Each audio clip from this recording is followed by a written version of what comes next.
Hi, and welcome to all of you out there. This podcast is about words, and I'm Anil Anaya, back with a new episode. Good words are great company. Today, you could be discovering a string of words here that might strengthen your journey as you work towards your life goals. I have with me Karthik Jawahar as my guest. Together, we'll be exploring the world of words. About Karthik holds a degree in engineering. Carrying the entrepreneurial spirit strongly with him, he is currently a business development manager with Vays Infotech, overseeing various important roles for the organization. Karthik, welcome to this podcast and thanks for agreeing to be a part of this talk. Thank you. Thank you for that lovely introduction, sir. And this is actually one of my first times, sitting for a podcast, even sitting inside a studio even. Okay. And it's a lovely opportunity. Thank you so much for inviting me. No, kind of you to say that, Karthik. It's valuable to have views. And like I said, you represent a very important segment in today's time where we are at crossroads with many things. Right.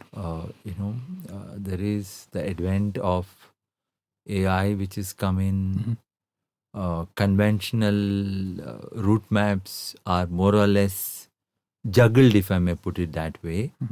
So, and words, like I was just saying before this, like we were discussing, that words are something which have more meaning and more weightage now, in that sense that we use it much faster because of social media. Correct. Like it's a tweet or Insta, etc. So the responsibility of using words, like I said, before you bring it out, you need to take it in maybe for a due diligence, as in to say what kind of an impact it might have. So that kind of sensitivity is required, I feel. So on a broad note, what do you think, Karthik? Sure, sir. That's, that makes a lot of sense, especially when you mentioned the advent of AI and everything. So, commonly, I think everybody nowadays are using AI to a certain extent. And, even in the workplace, I'm sure, or even college students, university students use a lot of AI. And recently, even today, I was actually saying, talking to my colleagues, I was saying, see, the minute I see the terms like overall towards the end of when they're writing, so even if it's an email, when they're listing down, or if it's a document, towards the end, if I see the word overall, I know it is AI generated. Wow. So that's the catchphrase. Now, yeah, we've been using, it's just been 1 year since we've been using ChatGPT. I'm just giving overall as an example. Perfect. Right. The minute I see words like robust, comprehensive, and things like that, which, over the course of using ChatGPT over 1 year time, this is how AI will speak to you. But that's not the case with humans, right? Every individual human has an individual voice, and correct. The words that they use represent their personality as well. And yeah, that's that's what I wanted to say when you asked me that. Yeah, no, it makes so much sense. And like you said, you're able to already see what's coming when it's doctored like that, or correct. It is, in a predisposed manner. There is a set of protocols it uses correct. To convey whatever your wish is, correct. Like the wishing genie, so to say. Then the role of humans become even more important. Correct. I'm sure. So I don't think even the engineers would try to change it. Right? I'm sure the AI has its own voice. I don't think they would try to replicate a human's voice. It wouldn't talk to you like the way your friend or your friend or a family member does. Right? Even if you do prompt it like that, talk to me like a friend. I'm sure it wouldn't feel like talking to a friend. Correct. Okay. The empathy, and though that is engineered. It's engineered, yes. Yeah, but sometimes still, when you ask Siri, how are you doing today? It still tries to placate you and say. Sometimes empathy, you might talk to a friend expecting empathy from them, but they wouldn't give it to you. Correct. But at that moment, that is more, that is what you needed, right? It's not empathy. It is just someone just saying, enough is enough, do your work, right? Correct. You can't, that, I don't think AI can do that. Perfect. It'll actually do what is so-called exceptional mindfulness of what you need to retort to that sentence or that kind of a programmed speech which needs to come out. Which is so telling, like you said, at that moment it might not be that exceptional empathy, but a judicious way of saying that now you're being, you need to be strong now, or you need to go out and make up your mind and not just be in the zone of saying I'm helpless. Maybe you should. So, perfect. So that's a great example, Karthik. Like you said, that's one strain which is something which an AI would think is the right thing to do. Right. It might not be able to switch at that moment like a human mind, which knows you better as a person. Correct. Maybe you both have grown up together, shared many instances, and then that other person who's a close friend knows you personally. And he knows at that moment what is it that you require. Correct. And which will be useful to you. He just knows that at that moment what you need to hear to make yourself feel better is that. So that's such a great example of where this whole thing can be an oxymoron in that sense. We need AI to help us, but on the flip side, it might be doing more damage than good, especially when it comes to interpersonal relationships. Is that a good takeaway, Karthik? Actually, I feel the opposite. I think it would improve interpersonal relationship. Like, just as an example, and I might be wrong here, but like, when you're in marketing, let's say, and you have to write a bunch of articles or posts every now and then. Sure, people use AI. But what we've noticed for the last few months is the kind of engagement that those articles have, right?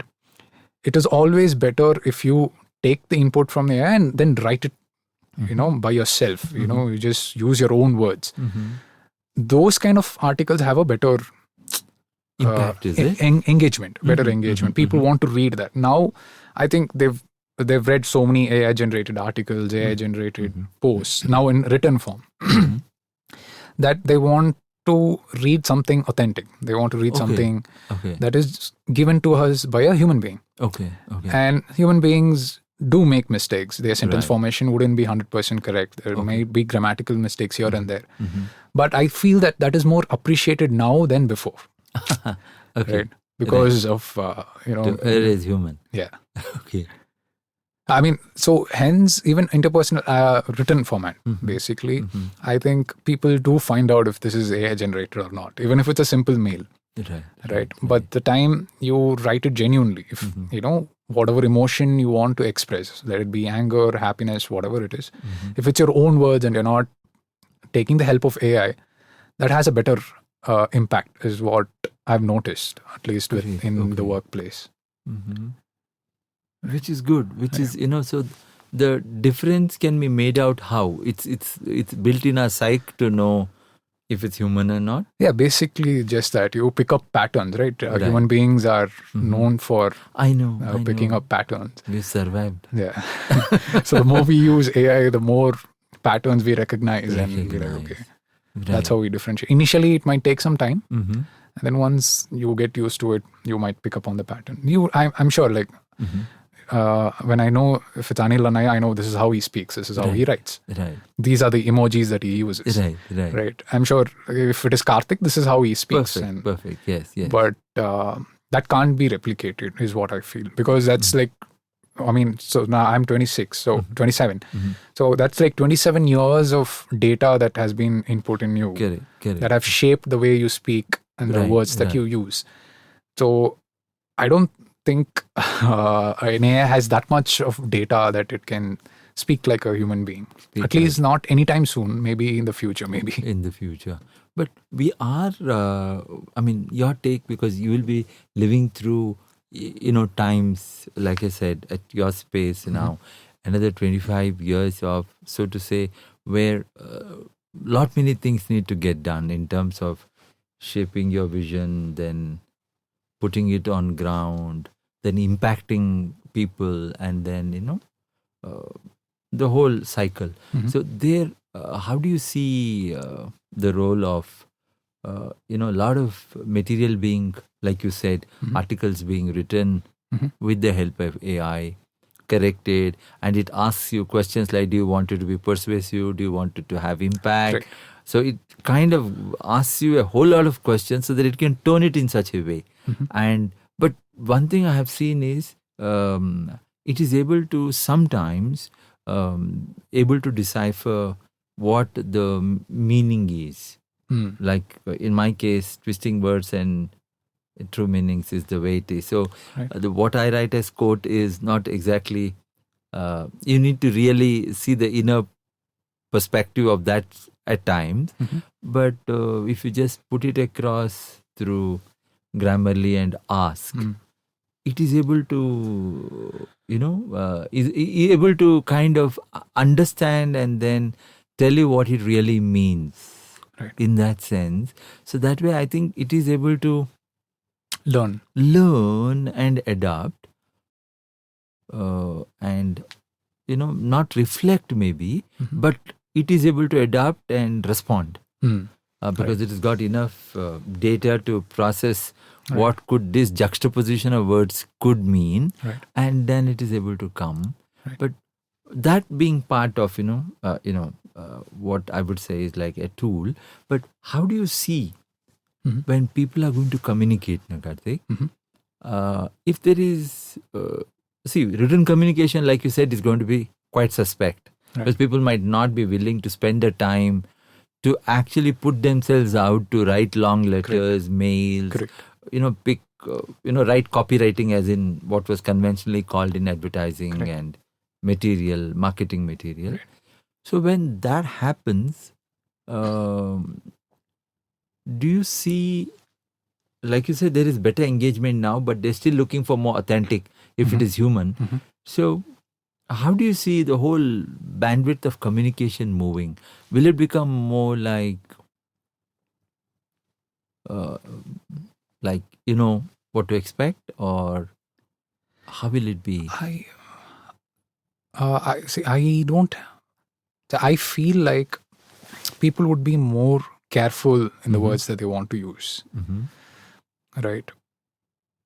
Like when we were in school, in college, in the workplace, our first job, everything, there was a personality given to us, not the one that we chose. Right. It was usually given to us by our friends and teachers and people who work with us. Right. And that basically depended on the words we use. Are you the class clown? Are you the alpha male of the class? However it is, right? But now with AI and having AI in your communication, written, oral, otherwise, when this happens, I think people would be more careful in the words that they choose or the words that they use, right? Because now words and your communication style would start defining you. It's not the things that, more than the things that you do, is the more than that, it would be your communication style. That would define who you are as a person, right? And as we move forward, I think mostly it would be AI will always be there to help you, right? See, for example, in case of lawyers or any profession that requires a lot of work where they have to go through a lot of documents and collect a lot of information and then form their sentences and speak. Those things I think will reduce, right? Where everything will happen quickly. You want to go through a document of say 100 pages and form certain arguments based on it. That is actually a lot of man hours, right? You have to have a person or two people sitting on it for a day or so, and then you find arguments and then you correct it and all that stuff. I think the initial part of, say, going through the document and having an idea of how the argument should be formed would be AI would help us there. And then later on, I think people would be very, very careful in choosing the words. I don't think it will be the same because ChatGPT is the same. No matter how much prompt engineering we do, it would be the same kind of pattern. It would be the same for you as well as me. Now, how would I stand out? Perfect. Right. So I would be more careful in defining the words that I want to use. Right. Because at that time, it's just not the two of us. It's open. Everybody will be using it. At that time, I think people would be really striving to have their own voice. So I think they would use AI, but then again, they would change it the way they would want to change it, or in certain cases might completely disregard it and have their own voice and things.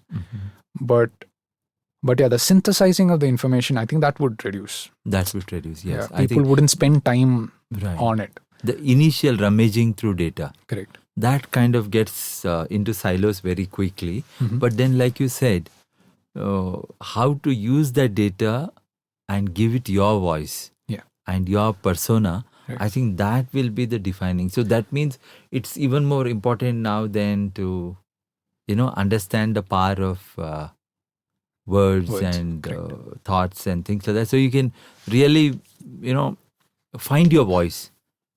As in, find your own individual voice, which is the best tool to use.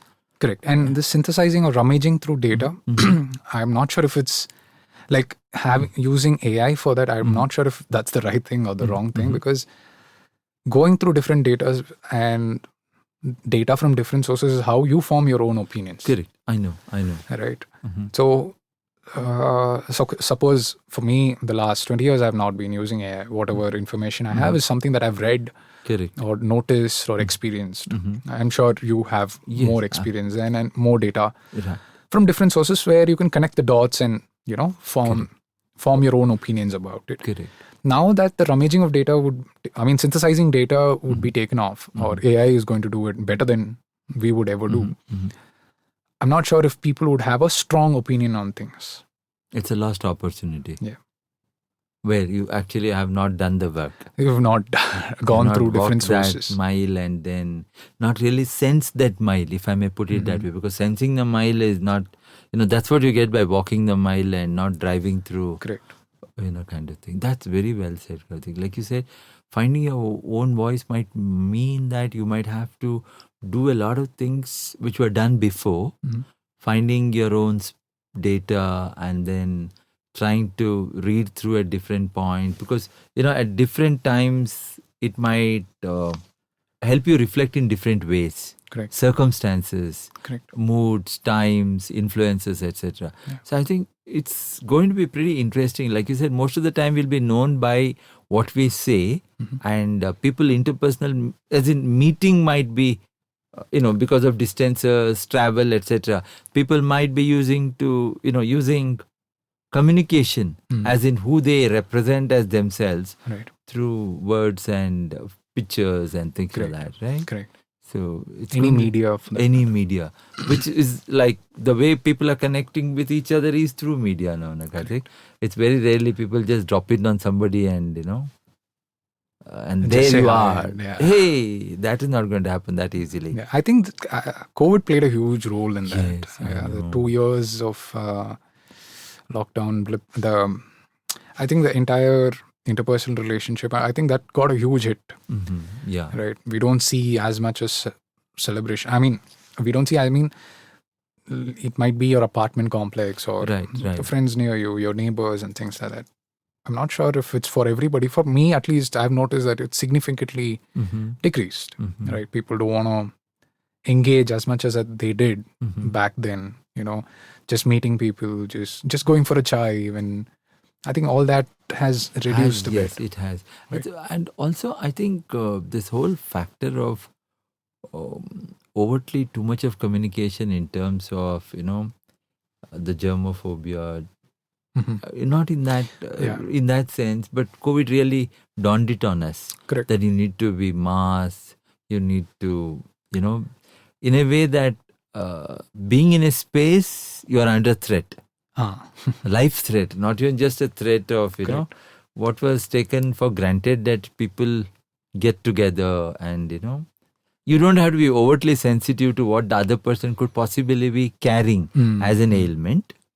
You are like clear that is their ailment and you had nothing to do with catching it, it's spreading, and all that kind of words have taken, like you said, post-COVID, extreme precedence. And I think that has somehow gone into our subconscious. Correct. And the time which is there where the healer, as in if no recurrence and people feel more pleasantly positive, is the only way. I think somehow coming out this much after the lockdown itself is a big thing, Karthik. Who would have thought that, when we really, if you take a slice of life of that day and you put it to a slice of life of today, you'll see this looks like impossibility. But somehow, like you said, maybe people have become more guarded of their personal spaces. True, and I think those 2 years, at least, the people urban, living in the urban areas. Right. I think we started engaging with our phones. And, Right. I think that has changed our lifestyle, even our routine, even. Right?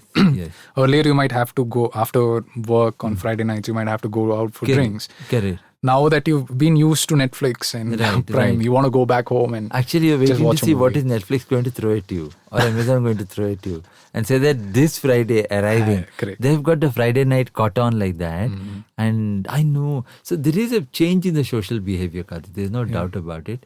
All the more, so I feel that it's, like you said, this has been a very good, as in a base for where I'm leading into, is that, like you said, communication is important. Correct. And like you said, rummaging through information might not really be that helpful, because you'll be as same as other. You might not have, gone through the grit and determination of understanding the depth of that. So that calls for people maybe reading more, and maybe you need more thoughts or words to be your anchor, which can just help you open up more. Somehow I think you need more triggers than earlier, because, too much of duplicated data. So if you find something original, you might as well as latch on to that and see where does it take you. Right. The meandering way, but it will take you somewhere to, a space.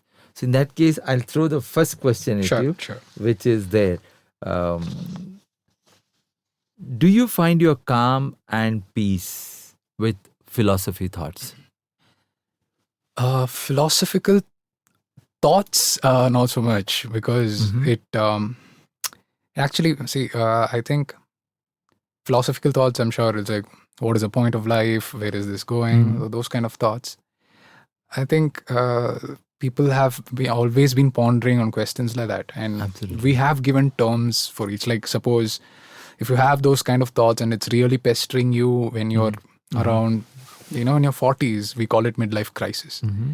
If it's earlier, they call it existential crisis. So the word crisis has always been associated with philosophical thoughts. Correct. So, but philosophy as such has given me a lot of peace, a lot of calm. So when I was in school, when I was younger, I used to read a lot about nihilism. Like, I didn't even know it was called nihilism, but the quotes from nihilistic philosophers and things like that at that time made more sense to me. Right? Basically saying things like, nothing matters, right? We are all, it might sound a little negative, but we are all going to be dead one day. And, whatever we try to do or whatever we are worried about, it doesn't matter, right? We're all going to be eventually gone. At that time, it made a lot of sense, or gave me a lot of peace at the time, right? But then if you keep reading about it, keep thinking that way, then you tend to be more melancholic or even a little miserable even. Right? Because you feel like, then what is there to life? Right? And then later on, I slowly moved towards Stoicism as a philosophy, right? And that gave me a lot of hope.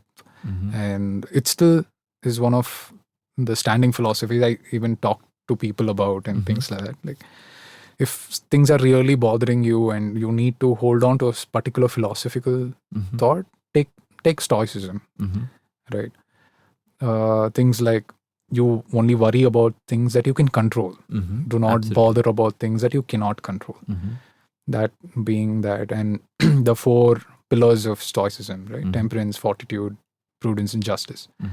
Whenever, wherever, try to apply these in your life. And these are very strong words, right? Temperance and fortitude Yeah, and absolutely. justice, right? So, and you read stories about Stoic philosophers, their life and everything. That gives me a lot of peace and calm. So yeah. Any particular Stoic philosopher you? I mean, so my friend recently gave me a very good translation of Meditations by Marcus Aurelius. So it's near, and it's near my bed at the table. So whenever I feel like things are not great, I just randomly open and I'll find a quote in there. It more what to say, more often than not, that quote has actually been helpful with me for the current situation. This was written like hundreds of years ago. Absolutely. But then it's still applicable for whatever is happening to us today, because the same kind of thoughts or the same kind of, it's not the same situations, but humans feel the same way about those situations they did 100 years back. Right. Which is so true. I mean, I think like they call it the cycle of life in the broader sense of what is there, but that cycle is a repetitive cycle. Right. It actually, come to think of it, when you look at it with deep reflection, it all boils down to a very simple lowest common denominator kind of thing. I mean, the whole cycle of the human life. But then that's what makes it so wondrous, because you need to go through those touch points. It's like running a marathon, so to say. Right. And that is the sense of fulfillment. So I think, what I like is you moved from one sense of philosophy to another. So you found foothold in this, and like you're moving out to finding answers when you want. So there is an active involvement in the way you want to help you moderate yourself into which direction. That's a very active decision, right? And I'm sure like 10 years down the line, it might be another philosophy that would make more sense to me at that time. And but that's the beauty. So that cycle will be there, but finding foothold at the right time to kind of reflect, Karthik, is mission critical. We all come to hairpin bends. Right. And it's always a gut section you're driving. You need to keep switching gears. Sometimes you need to really know. You can't just take a couple of hairpin bends. You just can't just do the steering. You'll have to be really clear. Yeah, and then you should be careful of the oncoming vehicle. If it's a large, heavy vehicle, small, the curves are dangerous in that sense of the term. A small mistake and you could be just wearing yourself into a more dangerous situation. So finding footholds is, I think you have found very good footholds, as in, so now at this moment where you have landed is beautiful. And like those 4 words are as huge as they can get. Great. This is, that's something about words. They're like huge pillars, as in nurtured and built in a gigantic way. Right. So each word, each day you think about that word, you could come out with different reflections. Correct. Just one pillar of a word kind of stuff. Any situation you're facing, you think of any of these, like you don't know what kind of decision to take or what to do. You think of any of these 4 words. If it applies to any of these 4 words, you go ahead and do that particular thing. If it doesn't, then you don't. Right. It's basically, because humans, we've never given a guide, right? Like, these are the things that you should do. This is how you should. It's never the case. So you have to find your own. Right. What is it for you? So what kind of philosophy? Somehow what has happened with me is I have kind of had this ingrained wish to write. That's how I kind of meandered myself. And I had these idealistic thoughts very early. Actually, one of my very first books is Nobody Speaks to Me. Which I wrote earlier. I don't even know how I came out with that perspective. But now when I look back at it, 25 years back kind of stuff, I put in a lot of idealistic thoughts. I call the first set of thoughts as the distance. I was aiming at a certain kind of a balance.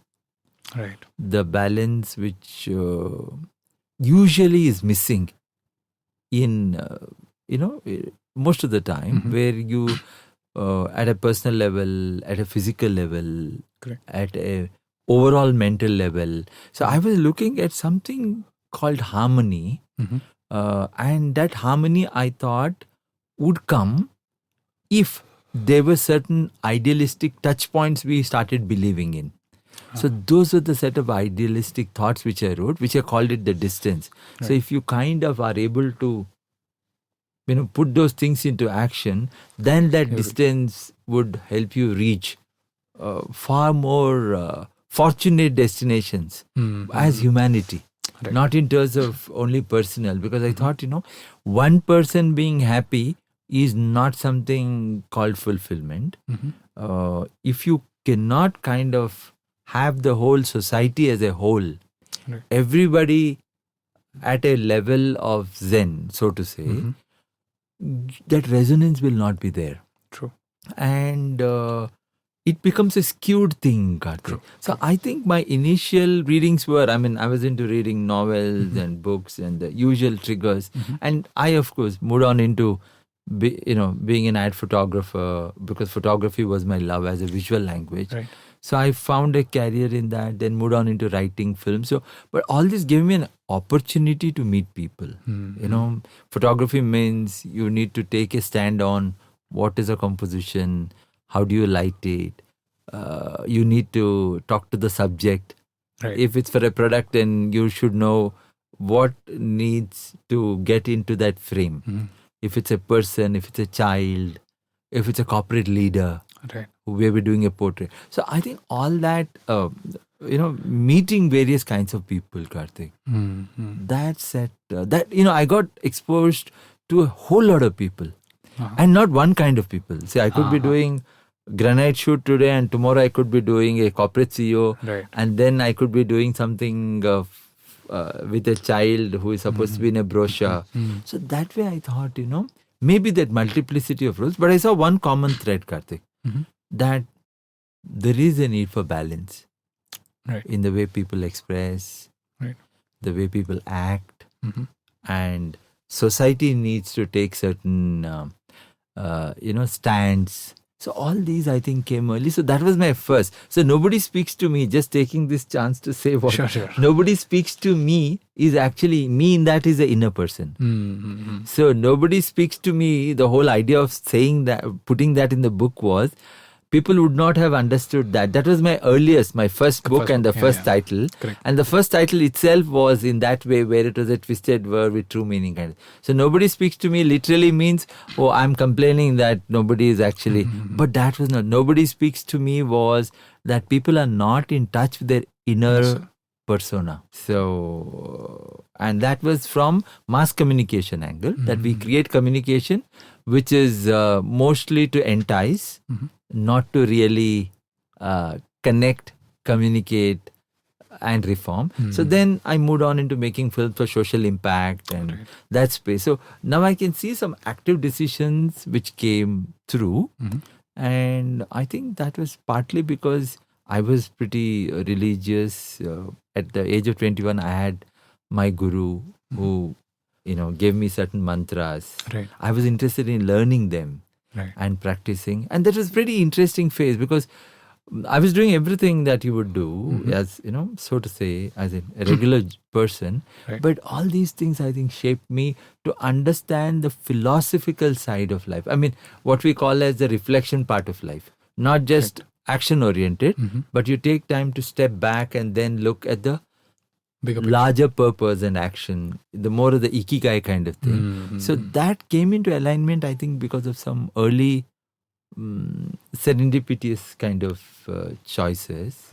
And then these books came through where I wanted to write. And then I thought these thoughts can actually open up people's mind. And I'm not doing anything new, Karthik. I think I'm just carrying forward and representing information. What influenced me is just coming out in different forms, but they're coming out as a new set of words, string together in a different way, which might be a big trigger for people. True. Does it make sense? It does. So actually, when you were mentioning about nobody speaks to me, and the me here, mentions the inner self, right?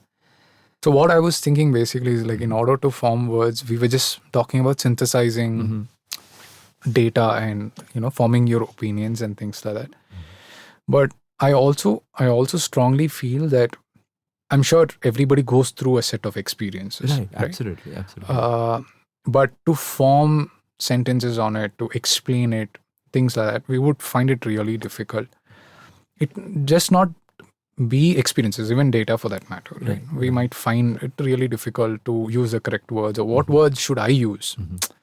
Like, I here is Karthik or Anirudh sir, but what am I supposed to use? How am I different from this? I think for that part, the opposite, exercising or practicing silence really works. Correct. Absolutely. Okay. I strongly feel that way, right? Whenever you're overwhelmed with things, or sometimes when you're overwhelmed with words also, you can't put it into sentences. Correct. Sometimes you're blank or you're overwhelmed. There is just not a steady flow of words. Then people give you a glass of water and say, thamba. Have some water. Thoda pani piyo, and then, aram se, koi jaldi nahi. Sure. And then you blurt out. Correct. So I think those times exercising, having just practicing silence for some time really works. For me, I try to do that every now and then. Okay. So I can clearly see the difference in the way I speak or the way I write after practicing silence. Just a couple of hours of not saying anything, not watching anything, not reading anything, not listening to music, just being silent. And the way you engage after that is a lot more steady. You don't stumble very easily. So I think I just wanted to introduce, actually, even though we're talking about words, I wanted to introduce silence also.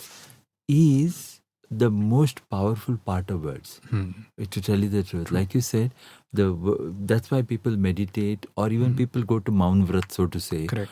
It's absolutely essential to drive yourself inside to a sense of, zero.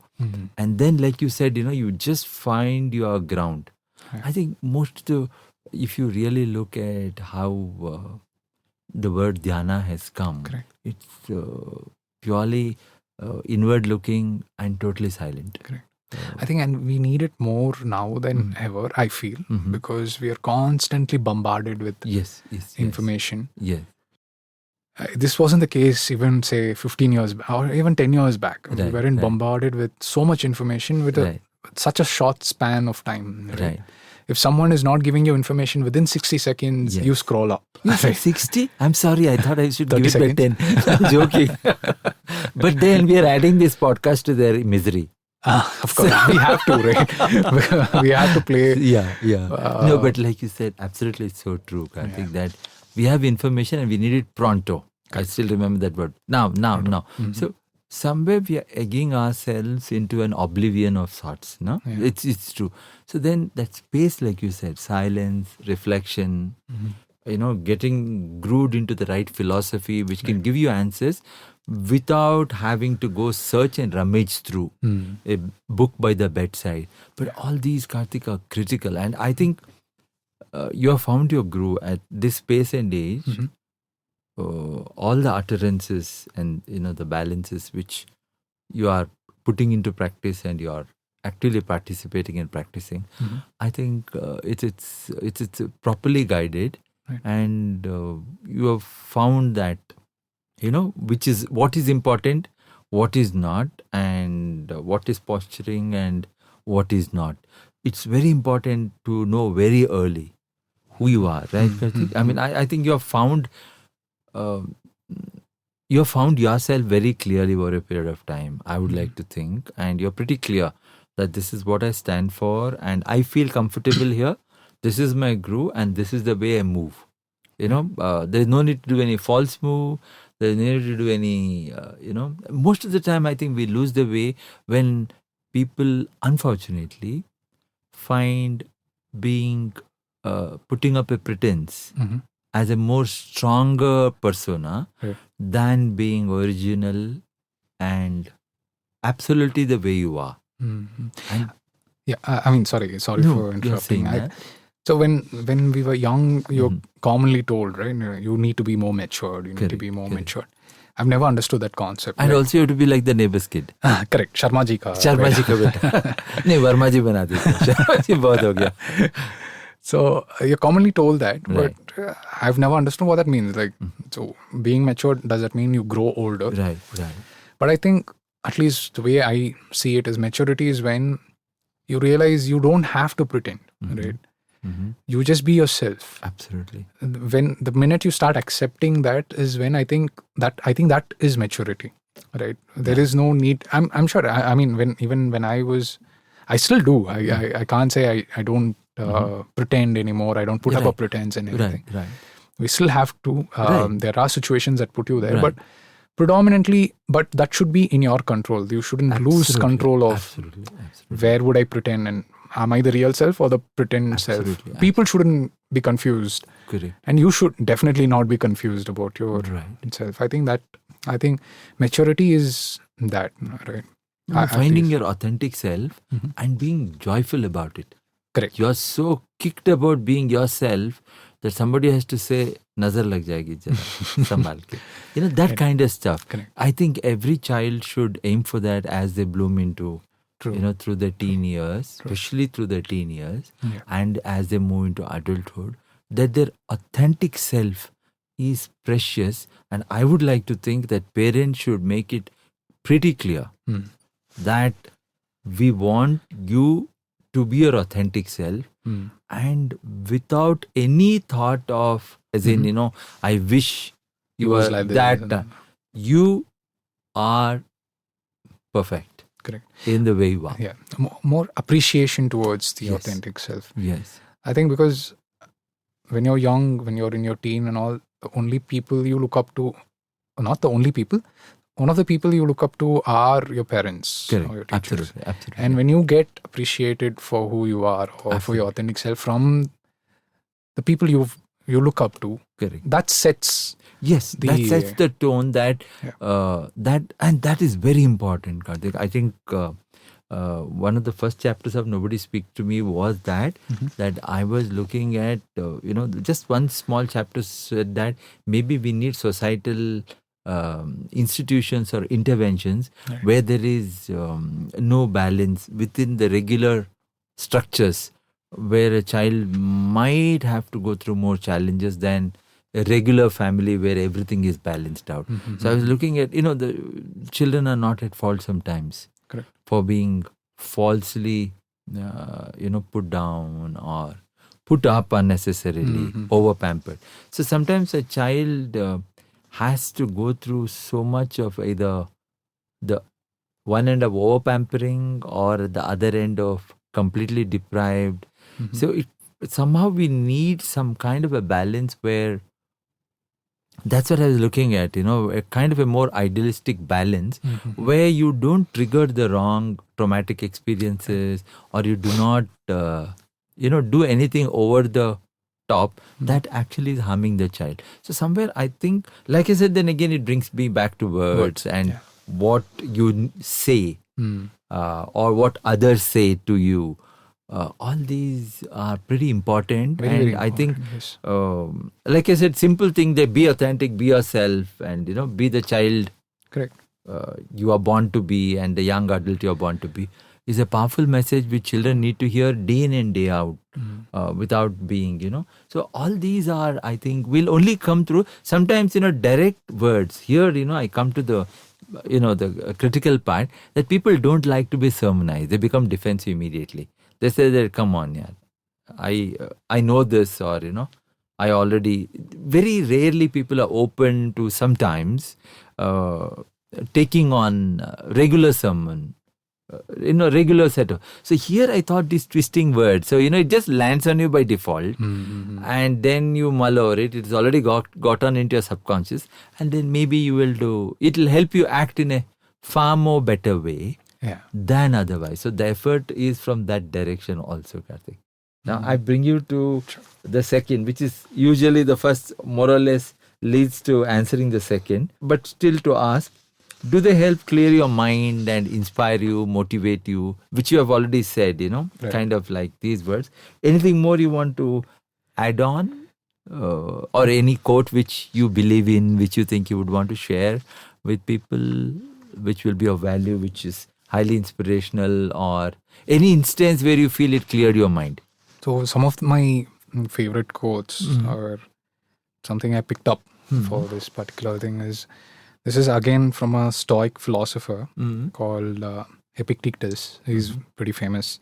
This one, it says, man is not worried by real problems so much as by his imagined anxieties about real problems. Absolutely so true. Right. So most of the time you're worried about certain thing, how it's going to turn out, how it's, what will happen and things like that. But at the end of the day, you again, you control whatever you can control. If you've done whatever you've done, given your 100%, or let's say we are all humans, so Correct. you've given your 90%, then you just let it be. You don't bother about what are the outcomes and things like that. I think, even there's one chapter in the Bhagavad Gita also that talks about this, right? You do whatever you can. You do your duty, then leave the rest to me. Absolutely. I don't know the exact Sanskrit flow. I mean, I might even translate it badly, but I think, so this is one of the quotes I like. And talking about quotes, so there is a Tamil literature book called Tirukkural, right? It's written by Thiruvalluvar 1,000 years back, right? So it's just a collection of poems, right? Which he writes about different aspects of life, right? About relationships, about friendships, how we are supposed to be as a person, the disciplines that you have to carry. And it's just a bunch of poems. And the beauty of it is all these poems are just 4 lines. Oh, I see. Okay. Right. So there is one poem from that I like. It's not very famous line, but it goes like Arattaatrin ilvalkai yaatrin Purattaatril poi peruvan evan, which just basically translates to the one who can live in his own house with discipline and virtue. There's no need for him to leave the house and live an ascetic life or live his life as a monk. This is very helpful because I'm sure everybody feels that sometimes in their life feel that they want to leave everything, just go to the mountains and Tyaga. And then go sit there. And then find it's pretty cold out there and you come back for a hot cup of coffee. Yeah. So whenever I feel that way, I remind myself of this particular Tirukkural and be like, this is so powerful, and put it in a very comprehensively simple manner. But those both words are extremely heavy, and just lens perspective, beautiful. So it just goes to show how it is required for us to anchor down, right? Yeah. Functionally, we need words to put meanings to our heads, right? Right. It might be there deep inside, but it needs to emerge out. Correct. It needs a trigger. Correct. Especially when it's in a poetic form or it just stays with you, right? Right. So that's beautiful. And there are more, but these two things I picked these up two are very particularly. powerful examples which you have laid down. No, perfect. So that goes to show what inspired. And then, like you said, your questions are answered. Like you said, the book is there by the bedside, and you just find that when you open it and you read a quote, it kind of takes you to a space of comfort and I think that's the important part of philosophy. Like I think you shouldn't be looking at definitive answers. Correct. It's not math. Right? It's not math. Like know, 1 + 1 is 2. That's math. Right. You have your answer. But more than that, what philosophy or any of these quotes has given me is solace. Just to think about the fact that these are the problems that has been there for thousands of years, and you're not the first person to feel this way, or you're definitely not going to be the last. No chance there. Sorry. So that gives you a lot of solace. Like you're not alone in this. There are countless people who are going through the same thing that you're going through. They have the same kind of thoughts in their head. Correct. And they're also looking at ways in which they can fix themselves or fix their thoughts, basically. Perfect. So in more than answers, I think it's solace or the peace that you get from philosophy most of the time. No, it settles you down to do the next act which you need to do True. in the truest and the most helpful, worthy manner in terms of norms and behaviors and emotional intelligence, etc. Kind of enriches you there, right? I think it really does. This takes me, which was Rotractor days, where you were the charter president, and I read about how during COVID times it gave you a chance to do service, right? And also maybe because not every Rotractor was a president at that point of time, and then there is COVID, which is like a pandemic which has never been faced before, so to say. So how did it all come together? I mean, being a Rotractor, then COVID, and then you are at a point of leadership where you can at least push things in a certain direction. So what happened? So specifically with Rotract, I think during COVID times, so my father is a Rotarian, right? And he's been asking me to join Rotary or do something on those lines, but I never took it up pretty seriously. I'm like, at that time, I always was in the idea, you don't have to join an organization to do good. You can, individually do so many things. But I was wrong. Because during Rotract, we wanted to, me and another friend, and a couple of other friends, we wanted to do so much. But things weren't moving. All right. It might be like, providing oxygen or tanks and things like that. Or just connecting people with doctors or hospitals, beds that were free for... It was pretty hard those times. And things weren't moving at a pace which we thought it would, right? So that's when we decided, okay, fine, we'll start as a Rotract club. We will involve more people. And now we are part of a larger organization. Correct.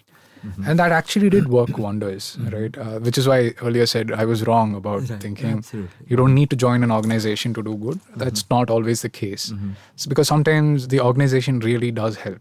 For example, anywhere we went and said we are from Rotary or Rotract, we got an immediate say, yes, fine, you can, you have access. Participate. Yes, because at that time people also were a little apprehensive as to is this person really going to help us, genuinely going to help us, or is going to scam us?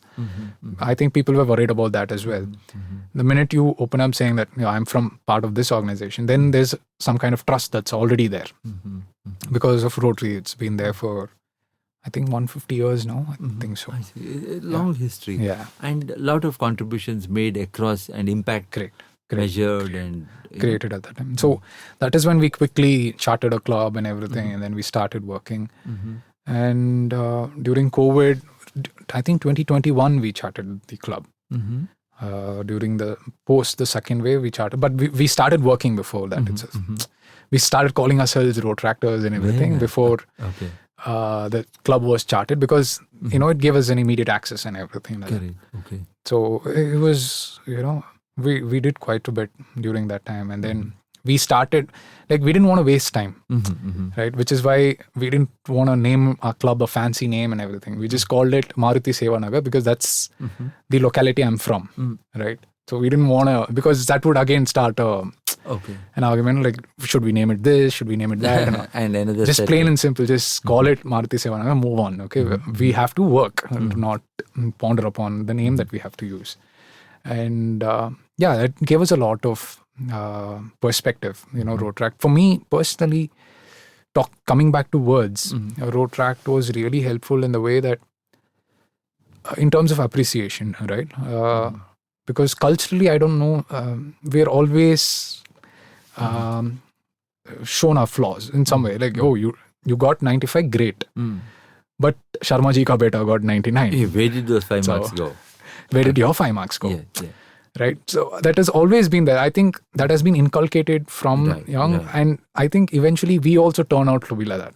Right. Even for me personally, when I see, I'm quick to criticize, but a little apprehensive to appreciate. Even though I might genuinely feel appreciation, I might give gifts and things, but I wouldn't say it in words because maybe I wasn't taught that way, or I wasn't trained that way. Rotract helped me in that. Right, because you see, they organize so many events. Initially, I used to feel like waste of time. Why are they doing this? They should be working more and things like that. But these words of appreciation, just small gestures and things like that, on stage for different clubs across Bangalore and things like that, you see that, it's a huge motivation for people. It's, people are driven by that. Even though, we are told that you shouldn't work for appreciation, you shouldn't work for accolades, you should do it for yourself.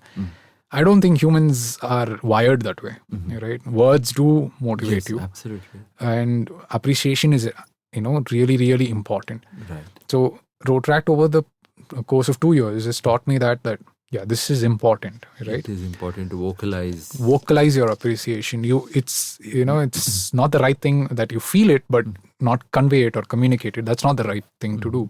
So whenever you feel like saying something, just say it. It's appreciation. You're not saying something bad. You're appreciating the other person on the other end. So it's really, really important. And this training happens in Rotaract, right? You are meant to say good things about your club members or your district club or your, your sister club and things like that. And that kind of training happens there. And sometimes you're put on the spot. I see. Right? Okay. So at that time, you can't make up things. You have to say genuine. Yes, because that's the first thing you rely on, because that's what those are the words which come to your mouth. Correct. You can't refashion them and then polish them and then drop the important ones and tell the pretense words. Correct. So in that sense, Rotaract has been a huge help for me, personally speaking. That's important. I think these are all personal milestones which shape the vision you have, you will have for the society, like you said, appreciation. And this will kind of resonate across your workplace. Correct. So I started everything, implementing that. Correct. Anything that is done with a positive step, Karthik. Yeah. So it kind of puts you on a trajectory, and that's so, correct. So this appreciation itself, like even now, if I want to say something, point out a flaw or even criticize a bit, I try to, appreciate, genuine appreciation. It's not like I know. You're just trying to make up things just to make the other person. I'm sure like when someone does something, it cannot be 100% flawed. Correct. Right? No, absolutely not. The intention was good and it's in the right space and time. Then it should only be applauded and never to look at outcomes or whatever. So even if you have to point out a flaw, you always appreciate the work first. Correct. And then criticize or point out the flaw. Positively spinned stuff that how it Twisted can be words. better for the future in terms of everywhere. No, that's so important. So culturally also, I feel knowing the way you need to string your words is mission critical, I feel, Karthik. So on a general note, like we spoke, words do affect people and also help them face challenges. Correct. Also, like the Rotractor days, help you face and bring across appreciation when required. All these are so important, Karthik. I mean, it's very important that we use words positively and as a force for good, which can then trigger a multiplicity. Whoever you appreciated and put them on a spin, I am sure, Karthik, they, there's a kind of a positive vibe when they feel that, okay, these were the good words which came your way. Correct. I know on the right people path. might not say that, but there's a way they put that in one corner of their mind. Correct. These are the set of things which for them meant a whole lot more than anything else that would have been given, which is tangible. Correct. Which Moreover, would be these are volunteers, right? Right. They wouldn't. What is the driving factor? You're not paid for it. There is no monetary thing. So absolutely. the driving factor is words of appreciation. And when college, school. So you, on a general note, how do words affect people? So there was a popular saying in school that sticks and stones may break my bones, but words don't. Right. But that's not true. No, it's the other way around. They will, kind of cut you through, slice Words you. do have the power to either break or mend you. Yes. No, most of the time, and how you take in and take the words inside. Sometimes you can feel positively challenged. Sometimes you might feel negatively challenged. So your best or worst might come out purely because of certain remarks which have been landed upon you. And so I say, even before you utter and land those remarks. I mean, it's not always possible to, kind of measure, weigh the word. Correct. And Absolutely. then you have to, so make that your authentic self, where you have developed a kind of a persona where you are able to create more positive aura than come out with a negative spin or criticism which is unnecessary at that time, especially in the space of children, teens, adults, young adults, who might not know how to internalize that appropriately. There's a whole lot of issues that can stem out for that child or young teen or that young adult because of these misguided set of words in that sense. So I like one part of this podcast is where I'm curious to know how people have internalized what I have written. In this case, it's my book Tiny Pathways, one of the 9 books. So here I want to ask you about the first quote. Here it comes. Can we reach for compromises that wish us well? Yes. So this is a very, very helpful line. Like I can use this as a mantra in my workplace, right? Because there's a huge, like within HR, there's a topic called conflict resolution. Okay. Like you have to train people on conflict resolution. Right. This is the basic mantra for conflict resolution, right? Can we reach for compromises that wish us well? Right. And I think this has to be applied immediately. Like I mean, talking about conflict resolution particularly, if we don't let it escalate and we try to reach compromises that wishes both well. You can't say that one guy, "Arey, aapko to mil gaya jo milna tha, mera kya hoga?" Correct. So we have to take a stand, and amongst 2 people, when it happens, one person definitely needs to take this up. Right? Can we reach for compromises that wish us well? It's something I usually take, right? Because I don't want it to escalate. Correct. Absolutely. Right? Absolutely. So the minute you take that, then you're solution oriented. Right. You're not talking about, your egos are not in place. Perfect. Your solutions are in place. So that way this quote is extremely helpful. Makes sense. Yeah. So then I take you down to the next one. Do not choose to stumble down in anger when calmness can hold you up steadily. Yes. I'm sure we've all noticed this when we are extremely angry. I mean, we fumble, right? Everything's our body language. There's a stumbling. I know. We fumble with our words. We can't form the right. I'm saying genuine, like very extreme anger. Right. Rage kind of. Rage kind of. Right. You can't form words. You just can't say the things that you want to say. Which is why, people just choose a bunch of words and just say that when they're angry. And mostly after that, they would come back to us or we would go back to them and say that I was angry. I didn't mean what I said. Right. So when you're angry, definitely you're not in the right space of mind. Your body language, your mind, everything changes. And that's not the correct way to act. Right.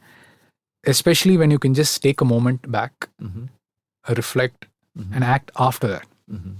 Right. Just take few deep breaths and then you're fine. You settle down and then you act.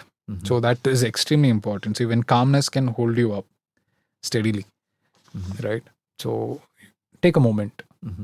I'm sure in a moment you will not turn calm. I know. That moment is a moment you might be like jumping. Correct. But that moment will define, right? Before that moment, you were in rage. And after that moment, you were in a little less rage. Correct. Comparatively, you might call it calmness. So, but when you act on that, I think the outcomes are always better. Always better. But in the way it is, there, anger has become like, the first predisposition in the nature of many. Maybe the times we live in, maybe the pressure of the overall spaces are getting narrower. Achievements are become more rare and more demanding. Right. And the ikigai kind of where, you want to do the purpose and happiness and, that alignment you're practicing something where you're authentic, and at the same time you're peaceful, at the same time you're prosperous. Correct. That kind of alignments are getting, are something which should be, the society should make it possible. Yeah. But because of circumstances when they're not, I think the predisposition to anger can come, of course, from many spaces. But I think the real calmness and steadiness will come provided you're doing your best. Yeah. And that best is more than good enough. Mm-hmm. There's nothing to prove to anybody, Karthik. Right. Nobody can sit in judgment. So you're there at peace because you own the Zen moment. Mm. The Zen moment is not something somebody is going to give it to you like a prize. Oh, hereby I give you this. No, you have earned it because by birth, I feel that you have earned all the Zen moments for yourself. Yes. You own them. It's only that you haven't found the ownership titles. The sooner you find and you say, oh yeah, this is my legacy, and I am a true owner of calmness and steadiness, I think that's something which we should talk more to people about and Yes. spread that word. But timely, these words, like these quotes from the books which are there. So the whole idea was, like you said, it just becomes like a companion where by default you read somewhere. Correct. So the And then hope is that even if somebody finds these words somewhere on internet or somewhere on a tweet, Insta, and if it serves their purpose, correct. And then the job is done. Yeah. And And I think you need as much of prompting as there by default. Correct. Like a signboard. Moreover, the choice of words are also right. Do not choose to stumble down in anger. Right. Right. Because anger as an emotion is not a bad thing. Right. Sometimes you need it to get certain things done. Absolutely. Right. Yeah. But it has to be, it is preferable to have anger in your control. Correct. You're steadily calm, and when it is required, you're angry, and then you come back to Correct. calmness again. Right. But stumble down when anger is not in your control is when you stumble down. Correct. So I think it's a very excellent choice of words. Right. Quote. So somehow that's the journey, Karthik, where you kind of present a set of words which are twisting words. When I wrote my second book, Simple Perceptions, the book cover was ready, like I was there, and the design copy is ready, and I had to give this tagline. I'm not sure how to sum it up. And to be authentic, when I saw what I had written, like I said, after I write it, I really need to relook at it. Am I making sense? Why are these words getting formed in this way? Right. And then I saw that these were twisting words, but it landed up what swelled from inside me. What I want to convey was coming through as a true meaning. But it was not coming in a set of words which was like a direct set. So then I thought these twisting words with true meaning. So that's the second book was purely a book of quotes. The first book was on brand, people, Correct. and it had idealistic thoughts. But this book was only purely quotes with images on one side. Correct. So this was a different journey altogether. So then I thought twisting words with true meanings was the way it is, and I need to place it out there and tell people the same.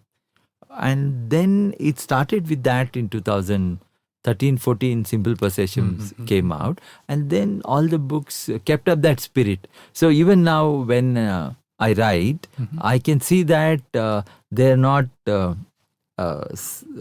straight. Sometimes they come in a way. It's not something which I try, but that's the way my thought process sometimes. And I think that's something which might help people also. Yeah, that's very beautiful. Bringing back to our old topic, this is something AI can never do. I hope so. I am not going to spare AI otherwise. I think, this would be really difficult, right? Like having your authentic voice. Authentic. And that's the beauty of writing. Correct. Right? Absolutely. That's a You pleasure don't know of where it writing. is coming from. Yes, sometimes yes. No, you never know, Karthik. Actually, tell you the truth. If you can plan as much as there, but it's kind of pre-planned within you. Right. And it needs to come out in a gush. Right. And then you have to sit and format it, Correct. control the thought process. And then it takes years for you to know why. ये कैसे हुआ? क्यों किया आपने? Actually, you go back to that reason. Why did I do this? What space does it own now? What space did it trigger then? But it's a part of your own growing up, understanding, finding your, pillars to lean on kind of thing. Karthik. Yeah. So I think I would want everybody to not hold back their expression, even if they feel that is not their mold, Karthik. So there's nothing called a mold. So like I said, you are your own authentic self and you have no specific prescription or protocol. You are there. And that, like I said, each Zen moment, you already own all the Zen moments. It's only that you have not found the title deed to that. So the moment, everybody owns it. It's theirs. It's only that needs to be found. And I, as a photographer and a filmmaker, I have found that expression is key. And you have to go ahead and put that into perspective because that's what you feel on a subject, or when you write a script, or when you click a picture, or when you write a quote. So I feel that as an artist, It's in very that sense, important, you have that privilege. Yeah. So I'm grateful to God that, you are paid to express and that helps. But even otherwise, for everybody, now you see everybody is a photographer, everybody is a writer, Influencer. everybody is an influencer, everybody is a broadcaster. So I find this space to be a very happy space where, you see these nice comic reels where people are able to express through comical ways. Couples bring out such lovely reels, brother-sister relationships. People in the social evils in the society are so jocularly put. You can only laugh at it and, you're laughing at yourself too.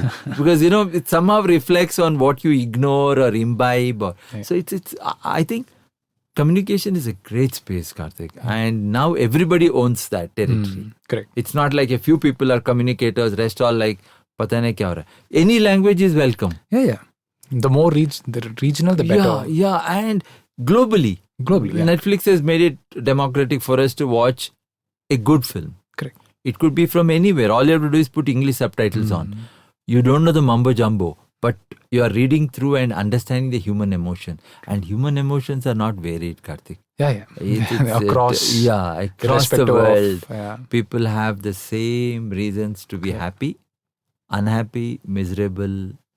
It's just that DNA is just formed in one mold. True, very true. But labeled in different brands. True. It's like cars. All take you from destination 1 to the second, but labeled with luxury, less luxurious, public transport. But they all have wheels. So. Yeah. And people love stories. Yes. So, irrespective of now, there is no language barrier. Yes, absolutely. And everybody has such a beautiful story to tell. Yeah. And it's coming from everywhere, Karthik. Right. The Instagram reels to movies being made, to people writing blogs. I think we are in a rich space, but then a bit of measure in the way we cultivate that space and take in the right kind of messaging is also important. That comes with emotional intelligence, Yeah. You know how to laugh at yourself and laugh at situations where you are helpless. Correct. That kind of stuff. So, pretty interesting space we are in. Yeah. And you want to add something, Karthik? Sorry? No, I mean, I completely agree with what you said. I think even in this particular space, in the future, I think more people would be involved. Right. I think I read a statistic somewhere. I don't know if it's real or it's just a way to mock the thing. At least 1 in 4 people would be a content creator. Right. It doesn't necessarily mean you choose your platform, but you have to put out content to either for your personal brand or for your work, whatever it is. Right.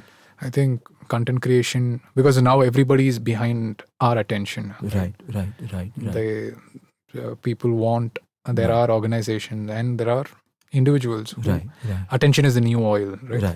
So it's a beautiful space. It's how we take it is what matters. And good attention where you're doing it with a positive is mission critical. And I think we should, and then also communication was a dangerous sword to own. You could do the wrong with it very cleverly, or you can do the good with it so constructively that it can, build a very strong foundation. True. So from there, I now take you to the last quote from Tiny Pathways, from that book which I've chosen.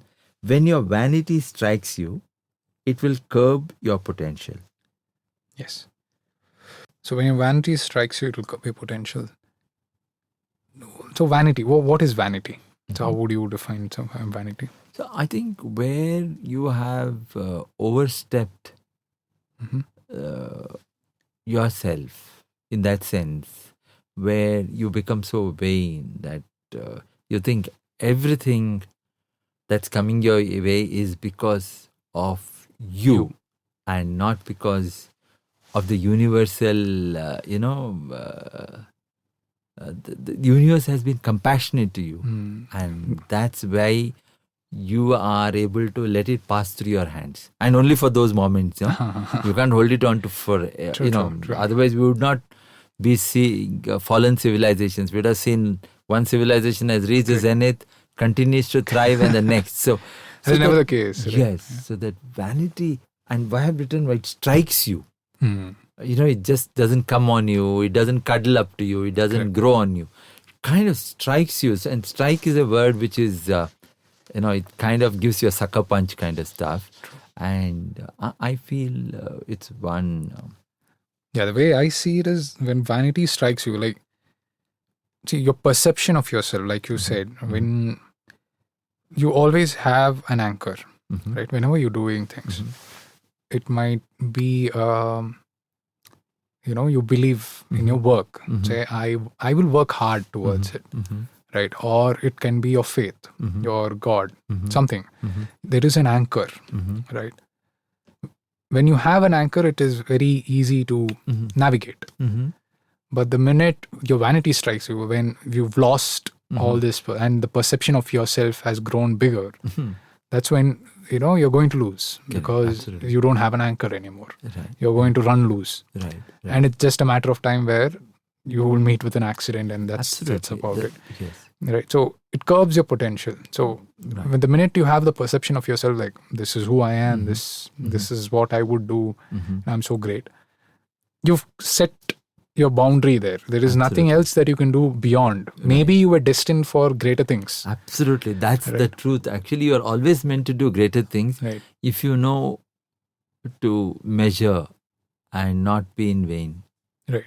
But the minute when vanity strikes you, that's your potential that's it. You've set yourself a boundary, and it's very difficult to move beyond that. Yes. Right. And usually after that, it's a tumble down. Once it strikes you, that means... because life is a wave, right? You have ups and downs. Absolutely. Right? If it is straight, if it's just a straight line, then that's not life. It's not life. No, absolutely. So true. And all these reflections sometimes help us, I feel, Karthik, you know the nodes already, but then sometimes you need to, it needs to kind of come back at you and say that you know this, but kind of a reminder. You have heard this for eternity, but maybe this is the time you need to hear it once more. Correct. And in this form. So that's the way I see the role of words, and people say certain good things to you, and at the right time people say, this is the right thing I wanted to hear. Correct. It's the correct advice. You're the right person I met today, because you represent maybe a certain aura or a certain thing, and you say, yes, you are. This is what I needed. Yes. So I think Cosmos, like we all know, is always listening to us, and it has its own design in your best interest. So this is great. At the end, I have this question, which is, I think we are already facing that question in one or the other way, but we haven't come out with any relevant answers in that sense, Karthik. So climate change situations, it's going to affect all of us, our well-being, our mental health, and all that. And do you see, I'm just looking at a connection when we look at all this kind of permutation combination. What is your take on, is climate change even a thing to be addressed at, in terms of priorities at your age? Or, And will anything like good words or communication around climate change help people align themselves in a better way to face it? Sure. So climate change, I mean, there's a lot of discussion about it. You have people telling you it's a hoax and all that. Yes. And, but I mean, anybody who's observant would know.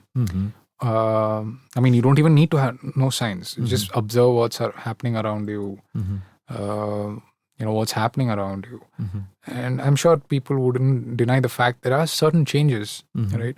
Human beings are creating a huge impact on Earth, right? Now, so coming back to climate change per se, the way I see it is, I mean, I'm sure everybody my age, or I think the generation, the Gen Z that we call it, I would be referred to as millennials, and they would be referred to as the Gen Z, the ones born from 2000s. They're way more active, right? And since they're younger, they have the enthusiasm, they want to do things about it, but they're aware of the climate change and how it's going to impact and why it is necessary to take action. So me personally also, I feel the same way. You need to take action. And climate change as such, bringing back to our two schools of philosophy, which we discussed earlier on, nihilism and stoicism, right? So you can take the nihilistic approach that nothing matters. Everything is going to go away. Everything is going to go in vain, which is not the right path. I would suggest you take the stoic path, right? Where you take action. Whatever you can do about climate change, you do it. Right? It can be segregating waste, as simple as segregating your waste, or reducing use of processed foods, things like that. Small things. Whatever you can do. Not everybody is meant to lobby for the government and make governmental policies. But as an individual, your role might be to support such lobbies. Go ahead and do that. So whatever action you can do, you do that. And whatever you can't do, don't worry about it. Right? Don't take there's a comment, don't take tension. So don't take tension about it. So whatever you can do, you do it. Let everything else, and support the people who are working towards the same goal. And that's it. Right. So pondering a lot about it and thinking that, everything is going to go in vain, the earth is going to be wiped out, would have a negative impact on our personal lives, personal space. Right. So that is one thing. Coming back to words, I think, which is why it is even more important, because climate change is a constant reminder of time. Correct. Right. I think as humans, we are, that Maya and all that. So we are so forgetful about our short time on Earth. We're not reminded constantly. Climate change is constantly reminding you, listen, this might not be there forever. So I think this reminder we should use this reminder in order to, give words of love, right? Hold your families and friends closer, right? Because it might not just family. I might, I can call them tomorrow, or, talk to them tomorrow. It's okay, they'll always be at home. That's not the case. So whenever you can, even for short time, right? You don't even have to say I love you and things like that. Just, speaking to them, asking them how their day was, right? And you telling them about your day. That would be great, right? I think, so climate change, in a way, you could use it that way. Right. So now is the time you're constantly reminded of the short span you have, and you use this in order to hold your families closer and use more words of love, and and have more positive words rather than negative words. It's a way people might be able to relate to coming together, more strongly, because like you said, time is a limited resource. It's while people think it's an unlimited resource and never-ending resource. Climate change is kind of put a spotlight on that. And all the kind of things we read about are just impossible. I mean, you're not even able to watch television when you look at the horrific nature-driven accidents which happen. You know, they are not like, it's not like somebody triggered and dropped something like a bomb somewhere. It's just that, nature's fury sometimes is unbearably, it's just there. You just have to experience it and, just bow your head and move on kind of stuff. So given to those times, like you said, it might also be a clarion call for people to understand each other better, find common threads, and there's no reason to, like, I've met few people with what to say, conflict that have lasted for generations. Like the fathers would have fought, and then they would have passed on to their sons. The sons would pass on to their sons. 2 generations, 3 generations. Now that is not the case, right? We might not have 3 generations or 4 generations. So when there's a conflict, resolve it immediately. Especially with your friends and family. Correct. Right? It's not worth. It's not keeping. So this brings us to a space where I have to thank you, Karthik. It's been really great because you have let the conversation be a conversation, and I think you've been absolutely authentic and clear on what words can mean, and you have actually proven in the space which you have spoken through so heartily and clearly. And I'm sure that this will benefit people from that space and time, because most of the time it needs to be heard from the right voice and space. So I think you have lent a credible voice to what effort is there with words. Thank you so much. Thank you so much, sir. I mean, being my first time and everything, I wasn't sure of how this would go. Right. I think we've spent quite some time.